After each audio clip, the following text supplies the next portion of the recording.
Alors, mesdames, mesdemoiselles, messieurs, bonsoir.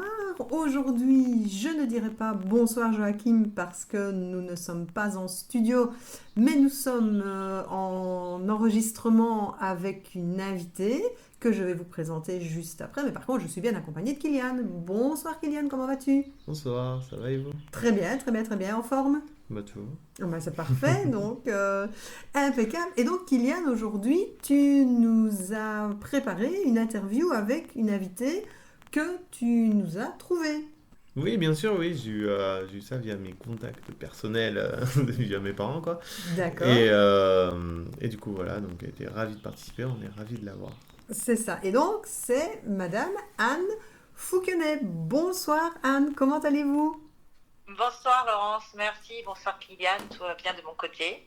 Voilà, donc nous avons bravé les difficultés technologiques pour Oui, arriver à enregistrer cette émission. Donc la qualité n'est peut-être pas topissime parce qu'en fait on est sur un téléphone, pardon, avec le haut-parleur, avec l'enregistreur, enfin bon voilà, les bonnes vieilles techniques puisque Zoom a décidé de ne pas nous permettre de pouvoir nous voir pendant cette interview.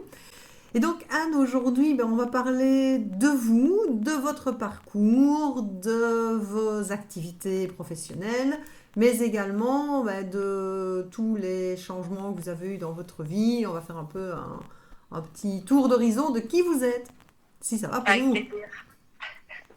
Eh bien écoutez, c'est parfait. Alors je vais déjà vous demander en fait votre premier choix musical, donc qui est Calogero 1987. Pourquoi ce choix? Parce que pour moi, les années 80 représentent une période importante. J'aime beaucoup ces périodes. Je trouvais qu'il y avait un enthousiasme que je ne trouve plus vraiment aujourd'hui. Je pense qu'on est tous un peu nostalgiques en fait de certaines années. Nos parents c'était les années 60, enfin pour mon cas. Et voilà, pour moi les années 80 ça représente plein de choses, l'effervescence, des modes vestimentaires ou musicales qui me plaisaient bien, qui me rappellent de très bons souvenirs. Un peu plus de liberté, il faut dire qu'on est un petit peu brimé en ce moment à cause de la crise sanitaire. Donc voilà, j'aime beaucoup cette chanson, elle représente vraiment ce que je ressens par rapport à quand je suis un petit peu nostalgique. Voilà, j'aime bien, je trouve que les paroles de Calogero collent bien à ce que je ressens. C'est ça. Et pour être de la même génération, clairement, je parie que comme moi, vous avez encore au moins un pantalon pas de def dans votre penderie. Ah bah évidemment, même deux ou trois. C'est ça. Et comme la mode est un éternel recommencement, c'est ça qui est génial, c'est que parfois on les ressort et puis on nous demande mais où est-ce que tu as trouvé ça? Et on se dit oulala, si tu savais que ça a plus de 25 ans. Exactement. Et ben donc c'est Exactement. parti pour Calogero 1987. Donc, 1987, Calogero, comme vous le disiez, Anne, ce côté de l'insouciance, la liberté des années 80, et puis tous ces bons souvenirs que nous avons, et puis les jeunes de notre époque, eux, ils se diront, ah, qu'est-ce qu'on était bien en 2010, 2020 peut-être pas, hein. On va peut-être... Ouais, non. C'est peut-être pas fou, ouais. c'est ça, je pense pas que ce soit la meilleure des années qu'on gardera en mémoire, en tout cas. Alors, Anne, première question qui va être très généraliste et puis on va gratter un peu après. Pourriez-vous nous parler de vous? Qui êtes-vous et qu'est-ce que vous faites dans la vie? Alors actuellement, j'ai une petite entreprise située à Souillac, dans le Lot, dans le nord du Lot. On est sur le secteur de la signalétique, donc communication visuelle, pour faire une brève présentation, tout ce qui est marquage de véhicules, textile, enseigne lumineuse ou pas, tout ce qui est événementiel aussi, communication pour des événements, séminaires ou congrès, tout ce qui est communication visuelle ou presque, voilà. D'accord. Pardon. Oui, oui, non, je disais, pardon, allez-y. En fait, voilà, pour ce qui est de mon activité actuelle, on reviendra peut-être tout à l'heure, plus tard, sur comment je suis arrivée là, mais en l'occurrence, aujourd'hui, c'est mon activité depuis 4 ans. On a fêté notre 4e anniversaire en février, voilà, en février 2021. Quant à moi, j'ai 49 ans. Je suis l'aînée d'une fratrie de 4 frères et sœurs, avec une sœur cadette assez proche, puisqu'on a à peine 3 ans d'écart, et deux beaucoup plus petits. Donc, j'ai 16 ans et 12 ans d'écart avec les deux derniers.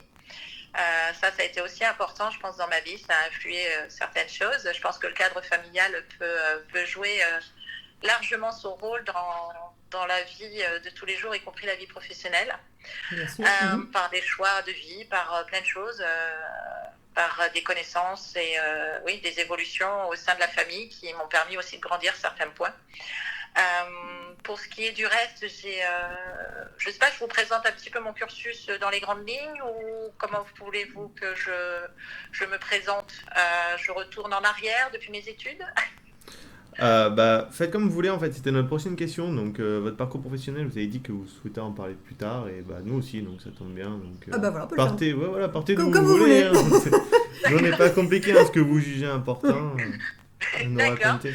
En fait, mes parents étaient dans le tourisme pour ce qui était de l'activité, on va dire, à la maison, puisqu'on avait la chance d'occuper une maison familiale depuis 10 générations. Et pour l'entretenir, on accueillait des touristes de plein de nationalités différentes, mais surtout anglophones. Donc très jeune, on était confrontés, confrontés, c'est trop dur. On a eu la chance de côtoyer des gens de différentes cultures, différents niveaux socioculturels. Donc c'était très enrichissant. On les recevait à la maison, il y avait des chambres d'hôtes, tables d'hôtes et gîtes ruraux.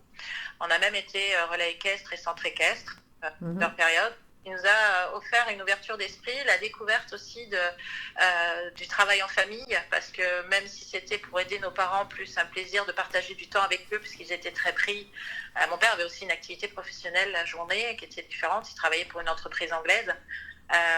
Ça nous occupait beaucoup, ça nous a offert la possibilité de voyager en restant à la maison. Alors la contrainte, c'est qu'effectivement on restait à la maison, on avait très peu de possibilités de partir, mais on a partagé beaucoup de moments en famille et on a découvert la valeur travail en famille, avec l'accueil des gens, la découverte des gens, leur proposer le gîte couvert, de partager avec eux des moments de vie, des moments de convivialité, puisqu'à la même table, à la table d'hôte, que mon père animait, maman faisait la cuisine avec des produits locaux, et nous avec ma sœur cadette, puisqu'on a vécu cette aventure à deux d'abord, nous les aidions et nous participions à tout ce qui était tâches, servir les gens, leur expliquer un peu l'historique en anglais. Ça nous permettait d'être assez à l'aise avec la langue de Shakespeare. Oui, j'allais dire justement, ça vous a permis aussi de pouvoir parler une autre langue, rencontrer d'autres cultures et de pouvoir parfaire justement votre anglais. Exactement, sans prétention, à l'âge de 18 ans, en fait, j'ai parlé couramment l'anglais dans un anglais, on va dire, de tous les jours. J'arrivais sans réfléchir j'avais même pris l'accent, donc c'est complètement perdu aujourd'hui. Malheureusement pour moi, je l'ai plus pratiqué depuis très longtemps, donc je l'ai perdu. Mais à cette époque-là, oui, j'étais très à l'aise. Je pouvais tenir largement une conversation courante avec des anglophones, ce qui était très pratique pour mes parents aussi, qui eux n'avaient pas eu la possibilité de l'étudier. Ça m'a permis d'évoluer justement dans mon cursus scolaire aussi et de m'orienter à un moment donné sur une fac de langue. Bon, je l'expliquerai peut-être un peu plus tard. C'était un choix, on va dire, un second choix. Voilà. Et quand on parle de reconversion, justement, déjà au niveau des études, des fois on fait des choix qui ne se révèlent pas être les bons, ou en tout cas pas appropriés, ou qui ne destinent pas à des métiers qui seraient de premier choix. Donc voilà. Mais ça m'a quand même permis de faire ce choix-là à un moment donné, de partir en faculté de langue. Voilà. Et votre premier choix, ça aurait été quoi? Je voulais être pilote en fait. J'étais très garçon manqué, très jeune. J'ai commencé par vouloir faire mon service militaire. Je ne sais pas vraiment pourquoi. Bon, mes parents des parents étaient très aimants, mais il y avait une éducation assez vieille France, si je puis dire. Donc un peu carré. Et je ne sais pas, j'avais envie, est-ce que j'avais besoin d'un cadre encore plus sévère? L'armée me tentait. Et puis j'ai découvert l'aviation. Et par le biais de reportages, de films. Et il se trouve qu'à ce moment-là, mon papa m'a parlé de son service militaire qu'il avait effectué à Salon-de-Provence, parmi les pilotes de chasse. Donc du coup, je me suis passionnée pour ça, pour ces métiers. La seule chose, c'est qu'à l'époque, la chasse n'était pas ouverte aux femmes. C'était ma grande frustration. J'étais une femme. J'allais devenir une femme. Donc je n'avais pas ce qu'il fallait pour arriver dans la case départ pour être pilote de chasse. Donc je me suis reportée sur ce qui était pilote de transport, mais dans l'armée toujours. C'était le côté armée qui me plaisait, pas le civil. Donc mon papa s'est un petit peu débrouillé pour que je puisse prendre des cours, parce qu'évidemment il fallait quand même vérifier que je supporte de monter dans un avion. Alors on a commencé par un petit avion, dans un aéroclub local. J'ai pris les cours de pilotage pendant 2 ans et ça m'a vraiment beaucoup plu. Et malheureusement, à un moment donné, on m'a demandé de passer une visite médicale justement pour confirmer aussi mes aptitudes physiques pour entrer dans l'armée de l'air. Donc je suis allée à Paris tout simplement, là où passent les personnels navigants, la visite médicale. Et malheureusement, j'ai été déclarée inapte. Voilà, ça a été un château de cartes pour moi. Je me suis effondrée parce que c'était la seule option que j'avais trouvée pour mon avenir professionnel. Donc ça m'a un petit peu déboussolée. Alors, c'est pas politiquement correct, mais en fait, il se trouve que j'ai été saquée, tout simplement, parce qu'à l'époque, effectivement, voir des femmes dans l'armée, et encore plus dans l'armée de l'air, c'était vraiment pas ce qu'on préférait. Je n'avais absolument pas de problème à mon œil droit, comme il m'a été suggéré, à une journée d'examen, voilà, pointu. D'accord. Donc, j'ai passé 2 jours à déprimer un peu, à me demander ce que j'allais faire. Et c'est pour ça que les langues, l'anglais entre autres, je me suis dit pourquoi pas faire une fac d'anglais, ça me servira toujours si je vais dans le commerce ou si je décide de partir à l'étranger. Ou voilà, comme je gambergeais un petit peu, je me suis dit acquérir mes langues, entre autres l'anglais mais aussi l'espagnol, ça me servira. Voilà, donc le choix de la faculté de langue à un moment donné en second choix. C'est pour ça qu'aujourd'hui quand je rencontre des jeunes ou des personnes qui sont en recherche, j'ai la possibilité ici dans notre petite entreprise de recevoir des stagiaires. On a à cœur de former des jeunes, de leur faire découvrir nos métiers, puisque notre secteur d'activité regroupe plusieurs métiers. C'est de leur dire toujours, si vous avez une idée au niveau d'un métier, ayez peut-être une seconde corde à votre arc en prévoyant une issue de secours. C'est-à-dire si jamais pour une raison X ou Y vous ne pouvez atteindre l'objectif que vous êtes fixé, avoir une porte de secours, ça peut être bien. Ça évite justement de peut-être mal s'orienter par dépit ou peut-être mal conseillé à un moment donné. Donc voilà, c'est mon conseil en tout cas. C'est pour éviter ce que j'ai pu vivre moi, ou en tout cas à mieux le vivre, peut-être. Moi, j'aimerais retourner sur ce que vous y avez dit par rapport à l'armée, en fait. Vous disiez que vous aimez ce contexte-là, donc particulièrement du coup l'armée et pas le civil. Et qu'est-ce qui vous attirait en fait dans l'armée? Je pense que c'était la rigueur, c'était le fait de... Bon, je pense que je fantasmais, il faut être réaliste. J'étais très jeune, j'ai commencé à vouloir être pilote, j'avais 14 ans. C'était l'époque de Top Gun en plus, donc évidemment, je ne pas pour Tom Cruise, mais je craquais pour Iceman, donc voilà, on peut pas le citer. La voiture de Kelly McGillis et la moto de Tom Cruise me plaisaient aussi beaucoup, et comme j'étais très garçon manqué, en fait, je voulais la panoplie complète. Voilà, donc je pense qu'il y a eu quand même une part de fantasme, je ne le cache pas. Mais à l'époque, je prenais vraiment ça très à cœur, et j'avais tenu tête à mes profs de maths et de physique à l'époque, parce qu'évidemment, un cursus scientifique était ce qu'il fallait faire pour arriver à un statut, on va dire, de sous-off, pour éviter de passer par les cases avant. Et évidemment, mes professeurs me disaient que j'avais un niveau qui n'était pas suffisant. Donc voilà, c'était déjà à l'époque un combat pour moi de me rebeller contre ce qui était une nécessité, parce que je voulais absolument passer en force, ce qui n'a pas pu être le cas, évidemment. Voilà. Donc c'était la rigueur, c'était aussi l'uniforme, je pense, et puis c'est l'adrénaline. Bon, je n'ai jamais pu voler sur un avion de chasse, j'ai pas eu ce privilège de faire un baptême sur un avion de chasse, mais par contre rien que les petits avions de tourisme, moi je volais sur un Robin DR400, les sensations, en plus j'avais une instructrice au départ qui était un peu kamikaze, qui avait eu son brevet à l'âge de 17 ans, elle avait piloté les Canadair en Afrique, elle était très casse-cou, maman à chaque fois avait peur parce qu'on arrivait en radada, alors ce terme-là parle à beaucoup de gens, mais au niveau de l'aviation, c'est arriver en rase-motte au-dessus de la maison. Maman avait toujours peur qu'on se crache, voilà, mais on faisait des décrochages, on adorait ça, ça donnait des sensations, l'impression c'est une ivresse, voilà, je pense que ça parle à toutes les personnes qui aiment la vitesse, qu'elles soient automobiles ou pour les courses auto ou en avion ou plein d'autres moyens de vitesse, d'obtenir de la vitesse. En avion, j'avais cette adrénaline-là, j'avais des sensations, voilà, j'aimais le ciel, tout simplement. Je suis plus ciel que mer, en fait. Est-ce que justement ce besoin d'adrénaline et ce besoin de vitesse a été un de vos moteurs par rapport à votre vie professionnelle, par après, quand vous avez dû vous réorienter? Oh oui, bien sûr. Ça fait partie de mes traits de caractère. Je suis quelqu'un de passionné à la base. Pour ceux qui aiment bien les signes astrologiques, je suis bélier ascendant bélier, donc il n'y a pas plus passionné que moi à la base. J'ai besoin que ça bouge, ça vibre. Après, je suis très fidèle en amitié et en amour, donc voilà, je tiens à fermer cette porte quand même. Voilà, je suis une passionnée dans ce que je fais. Alors ça peut être des passions éphémères, hein. Ça peut être des choses qui me passionnent à un moment et qui passent. Mais ça a toujours, je n'aime pas l'ennui, j'aime apprendre sans cesse. Des autres surtout, parce que j'adore le partage. La transmission de connaissances ou de savoir est quelque chose pour moi de vraiment essentiel à la vie.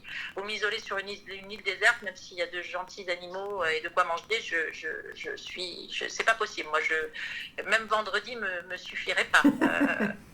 Et voilà, a pu se tenir, enfin je veux dire garder ses esprits grâce à vendredi, moi ça m'aurait pas suffi.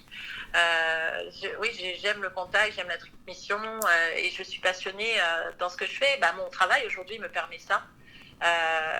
Et en plus, le pire, c'est que c'est grâce à mon mari, parce que je n'avais pas du tout vocation à atterrir.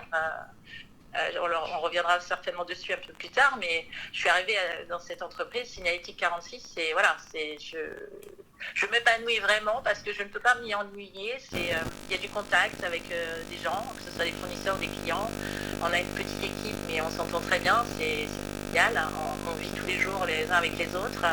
Et chaque journée est différente. En fait, il n'y a pas de routine vraiment. Même s'il y a des gestes répétitifs dans la production ou des choses qui reviennent, parce que les clients demandent les mêmes choses, il n'y a pas de routine. Donc oui, effectivement, c'est sûr, ce tempérament me permet d'avancer et de toujours croire en quelque chose. Et justement, vous faites magnifiquement la transition avec le deuxième choix musical, parce que comme vous dites, il faut croire en quelque chose, croire en ses rêves et croire en soi, évidemment, et également croire en l'autre, notamment, vous parlez de votre mari. Et donc, vous avez comme choix musical Kylie Minogue, I Believe in You. Pourquoi ce choix ? Alors, oui, j'ai des choix musicaux surtout liés, je pense comme beaucoup, à soit ma vie sentimentale, soit à ma vie personnelle. Donc, tout simplement des bons souvenirs, voilà. Et voilà, I Believe in You, moi j'ai besoin de croire aux autres et de croire en moi. En fait, je crois d'abord aux autres. Je pense que je suis quelqu'un qui est très empathique et qui a besoin de s'occuper des autres. J'ai toujours été comme ça. Alors peut-être trop, parfois. Je suis mère poule d'ailleurs avec ma fille, avec notre fille. J'ai besoin de croire en l'autre, oui, et que l'autre croit en moi, en fait, par ricochet. Okay, mais j'ai toujours boosté les gens. En fait, j'ai toujours été un excellent second dans tous les métiers ou expériences que j'ai pu vivre. Okay. Et là, aujourd'hui, je suis au premier plan. D'accord, on va justement parler de cette différence de positionnement. Et donc, c'est parti pour Kylie Minogue, I Believe in You. Alors, Anne, vous nous disiez justement que votre moteur, c'était la transmission, c'était les rencontres humaines, c'était le fait de pouvoir s'occuper des gens, ce qui évidemment est logique par rapport à ce que vous avez connu dans votre enfance, comme vous le disiez, qui était d'accueillir les gens, de pouvoir discuter avec eux et de pouvoir les émerveiller par rapport aux produits locaux que vos parents travaillaient dans votre maison familiale.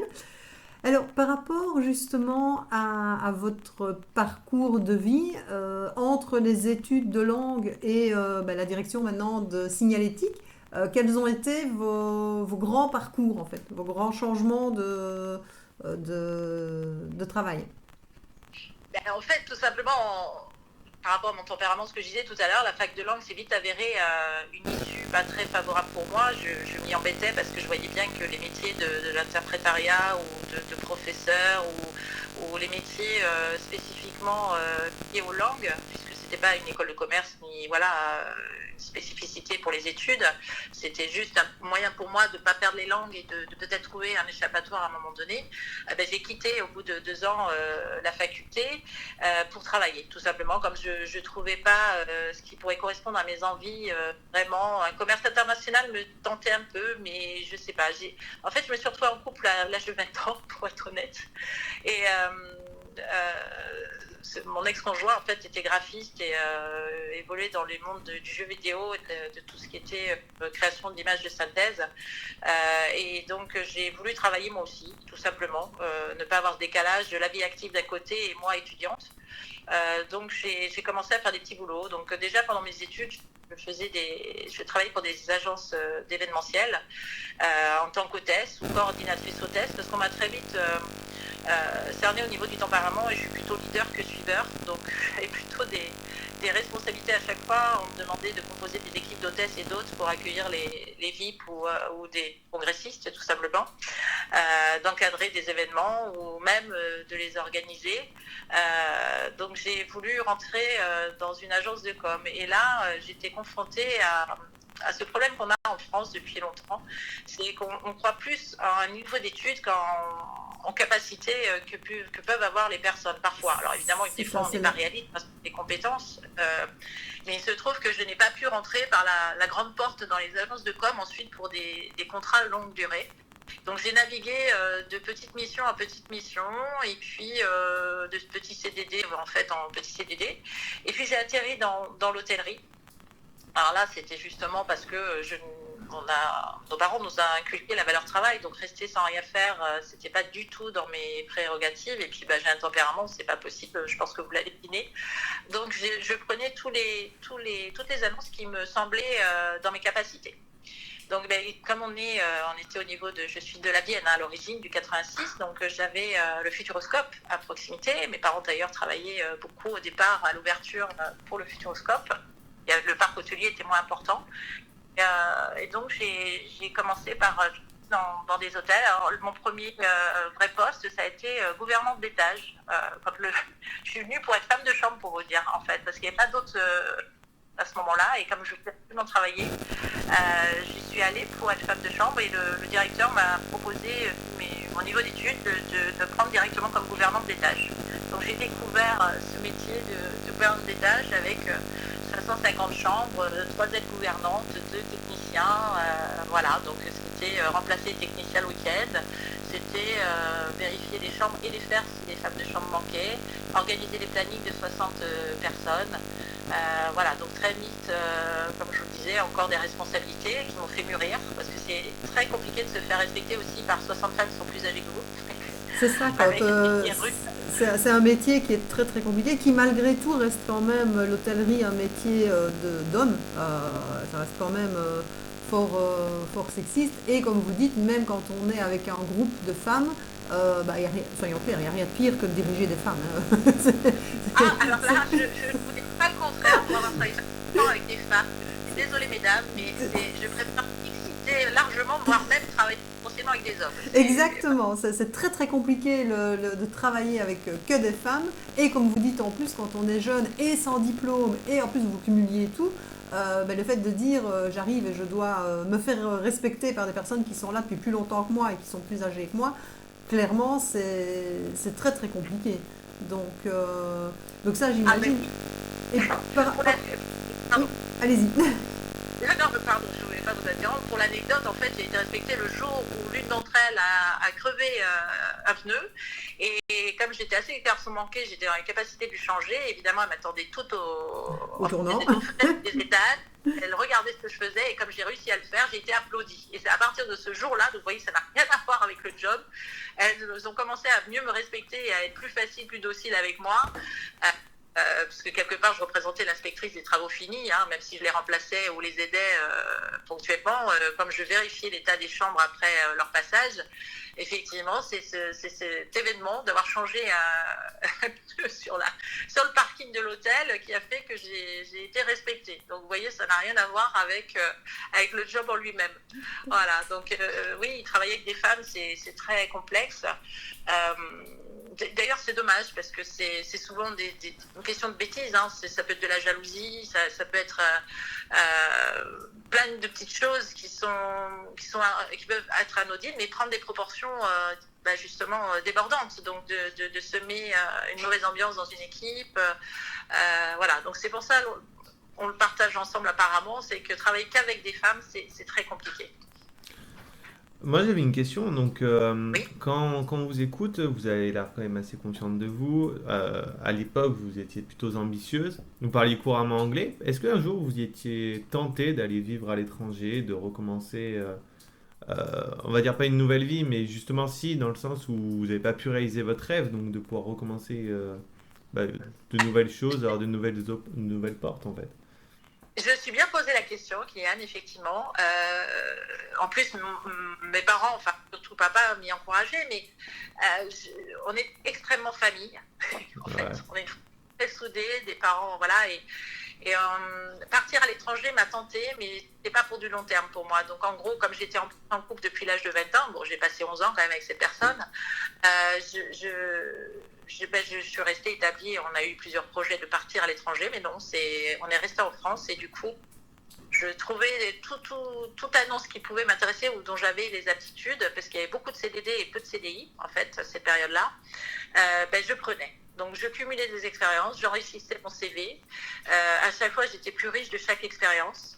En plus, ça me permettait, moi qui suis d'un tempérament de feu, qui me lasse très vite, de ne pas me lasser, justement, puisque je changeais de métier.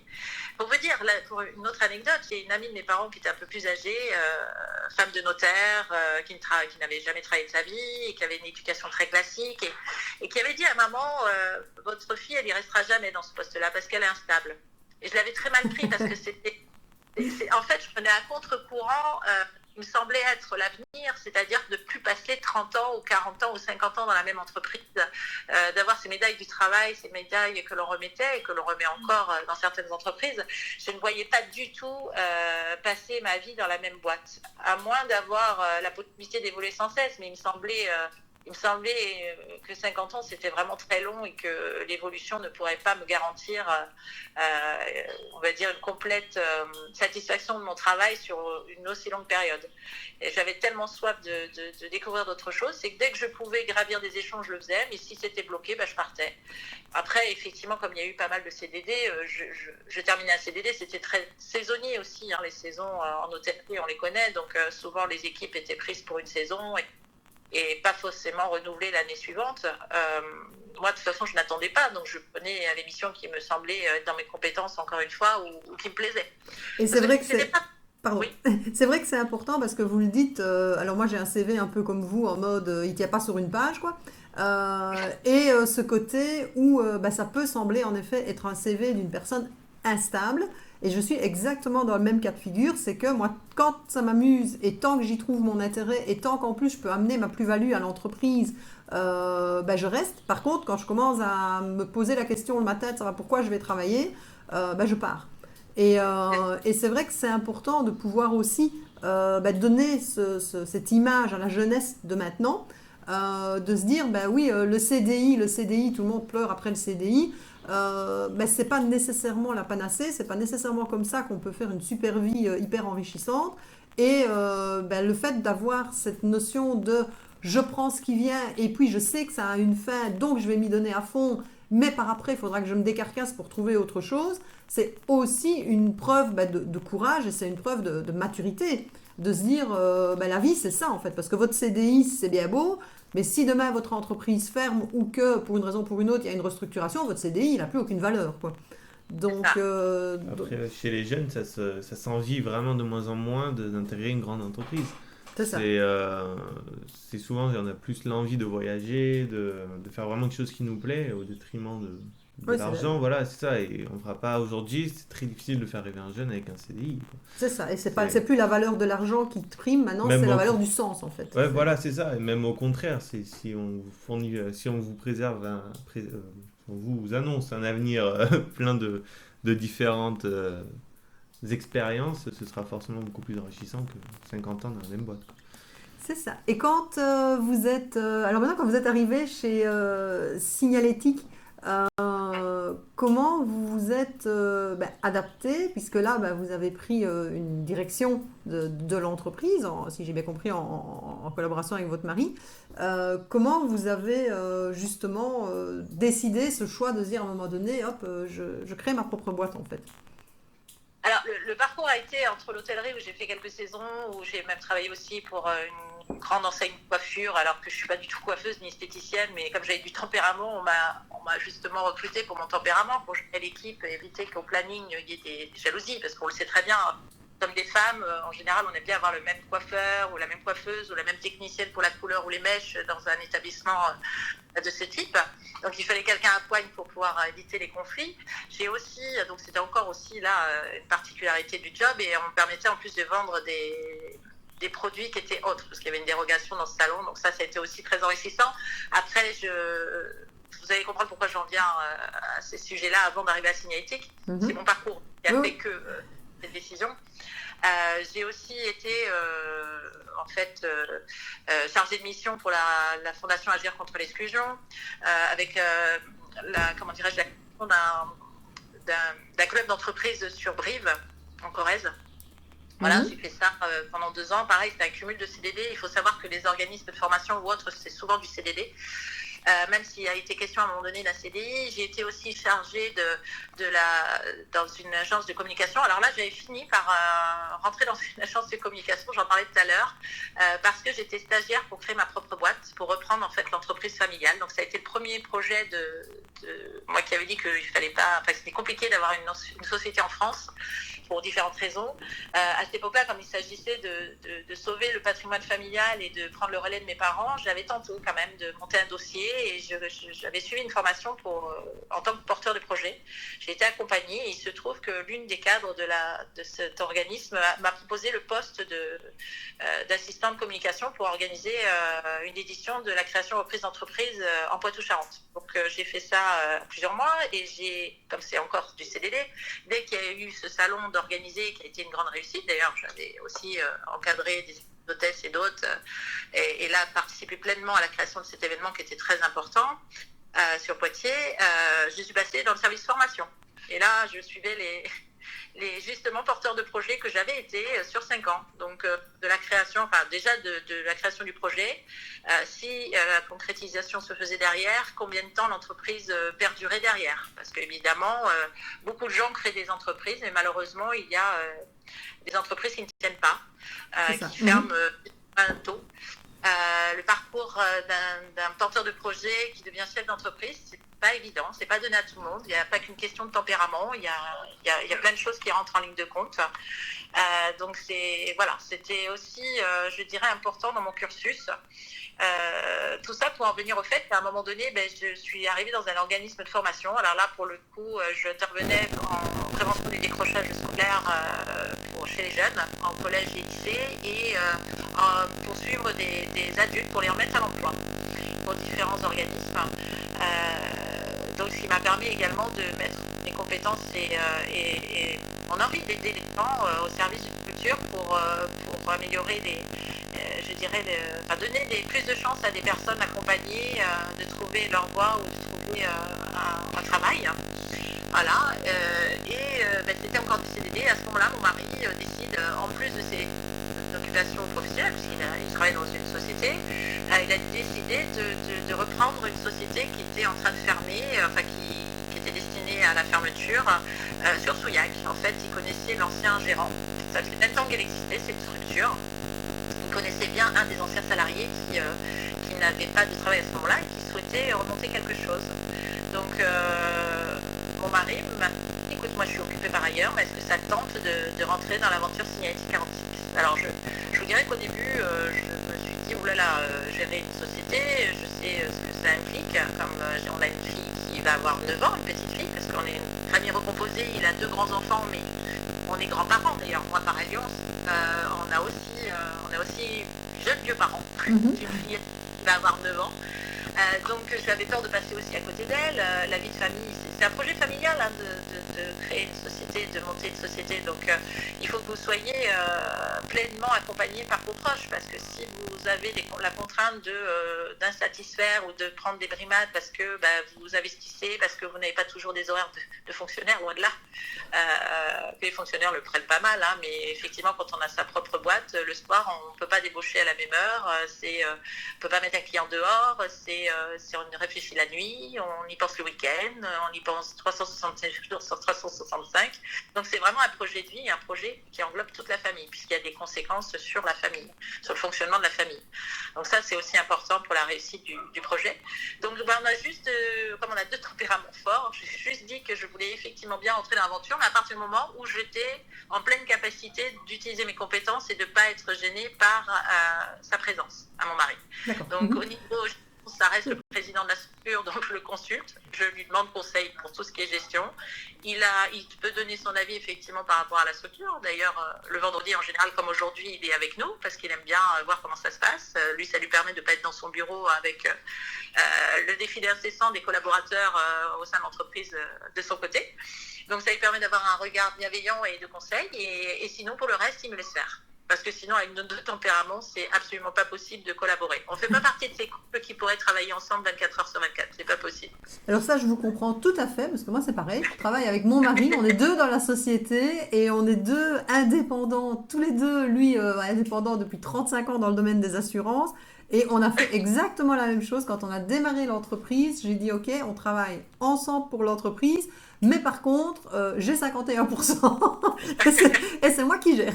Donc, voilà, lui, il est là pour tout ce qui est la partie comptabilité, comme vous dites, les grandes questions.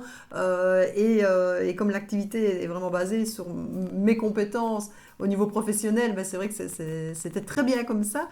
Mais je peux comprendre ce côté quand on a vraiment cette envie du défi et que la vie est rythmée par des changements comme ça. Voilà, moi je le vois pour l'instant, je travaille avec Kylian depuis maintenant 8 semaines et parfois ça reste encore même compliqué de devoir lui trouver du travail, de devoir sortir ce qui est dans ma tête pour lui dire à lui, parce qu'en fait ça me semble tellement cohérent que je pense pas à lui dire ce qu'il faut faire ou ce qu'il faut pas faire, quoi. Donc c'est vrai que c'est très compliqué. Troisième choix musical qui est The Verve, Bittersweet Symphony. Pourquoi ce choix ? Alors, c'est une musique que j'adore. C'est un mélange, on va dire, d'un peu d'ancien et de modernité. Donc, c'est ce paradoxe-là. Je suis à la fois quelqu'un qui va avoir 50 ans, qui est dans sa 50e année, mais aussi quelqu'un qui reste jeune. Et je trouve que c'est un air entraînant déjà par le style de musique, mais c'est aussi par rapport à cette chanson et dénigre un petit peu la société de consommation dans laquelle nous vivons. Donc c'est un petit peu paradoxal, c'est qu'effectivement je vis dans mon époque et je me sers des éléments qu'on me propose, mais je suis aussi on va dire en rébellion intérieure par rapport au monde dans lequel nous vivons, surtout actuellement avec la crise sanitaire. Donc je dénonce un peu aussi ça au travers de cette chanson. Donc, mais c'est surtout à la base, c'est une symphonie. Voilà, elle m'est agréable aux oreilles, elle me donne la patate. Et puis voilà, je l'aime, tout simplement. Ah ben, c'est parti pour la pause, donc Bittersweet Symphony, c'est parti. Terminé, petit questionnaire de Proust très rapide. Donc oui. Une question, une réponse, pas de justification, rien du tout, c'est juste question-réponse tac au tac. Et là, c'est Kylian qui va vous les poser, donc attention, c'est parti, top départ. Votre vertu préférée? Je cherche le mot, c'est le respect. Les qualités que vous préférez chez les autres? C'est toujours le respect. C'est vrai que les deux premières. Oui. Votre principal trait de caractère? Passionné. Passionné. Ce que vous appréciez chez vos amis? Leur envie de partager avec moi. Votre occupation préférée? J'en ai plusieurs. Ah, mais celle que vous... En fait, j'en ai plusieurs. M'occuper de ma fille, évidemment, de mes proches, mais de mon boulot. Votre rêve de bonheur? Mon rêve de bonheur? Ouais. J'ai pas entendu. Oui, mon c'est rêve ça. De bonheur, en fait, je rêve, oui, enfin, ça a toujours été mon ambition d'être heureuse, mais le réduire à un mot, de continuer à avoir plein de petits moments de bonheur. Quel serait votre plus grand malheur? La sincérité. Ce que vous voudriez être? Moi. Non, c'est prétentieux. Non, c'est juste. Oh, bah si, c'est ça, c'est juste. Hein. Oui, non, c'est vraiment très prétentieux. Je voulais faire une boutade, mais ce que je voudrais... En fait, je ne sais pas quelle place est enviable de nos jours, parce que même si j'ai des animaux adorés, qu'est-ce que je voudrais être? Juste moi, voilà. Juste moi dans le sens, mais dans le bon sens du terme, c'est-à-dire ouais. Restez moi, quoi qu'il arrive. Votre couleur préférée? Alors, c'est pas bien, mais c'est le noir. Votre animal préféré? J'en avais plusieurs, mais je vais dire le cheval, c'était le premier. Votre héros ou héroïne de fiction? Ah bah c'est Wonder Woman. Votre héros ou héroïne de la vie réelle? Ça reste, oh, oui, j'ai une confrontation, mais dire mon papa. Le don de la nature que vous voudriez avoir?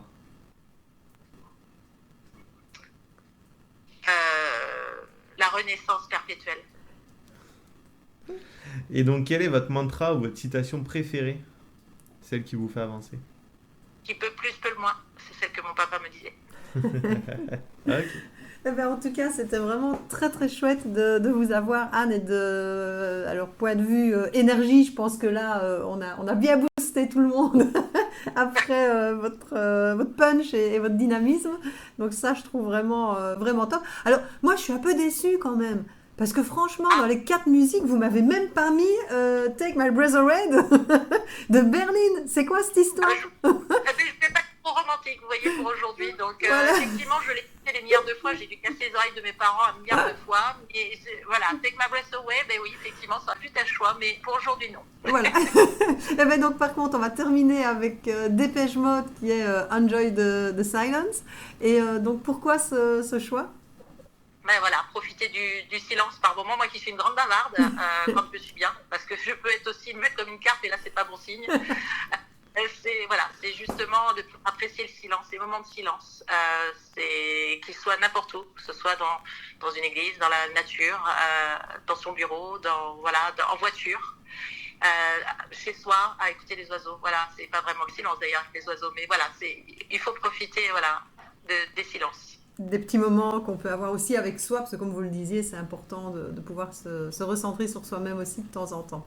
Ben, en tout cas, Anne, ce fut vraiment un plaisir. Je vous remercie et si un jour on passe dans le Lot et qu'on passe là dans le coin, on viendra vous faire un petit coucou. Et pareil, si vous venez sur Limoges, vous n'hésitez pas, vous êtes la bienvenue et vous pouvez venir nous dire bonjour également. Donc, avec grand plaisir, et vous aurez un café et peut-être même des petits gâteaux avec. Parce que alors là, si en plus vous nous prenez par les sentiments. Donc, écoutez, je vous remercie en tout cas. Je vous souhaite une excellente fin de journée. Kylian, tu as quelque chose à ajouter? Bah, rien du tout. Rien du tout. Merci beaucoup. Et donc, je vous remercie. Puis passez une bonne fin de journée. À très bientôt, Anne. Merci. Avec grand plaisir. Merci à vous deux. Au revoir. Au revoir.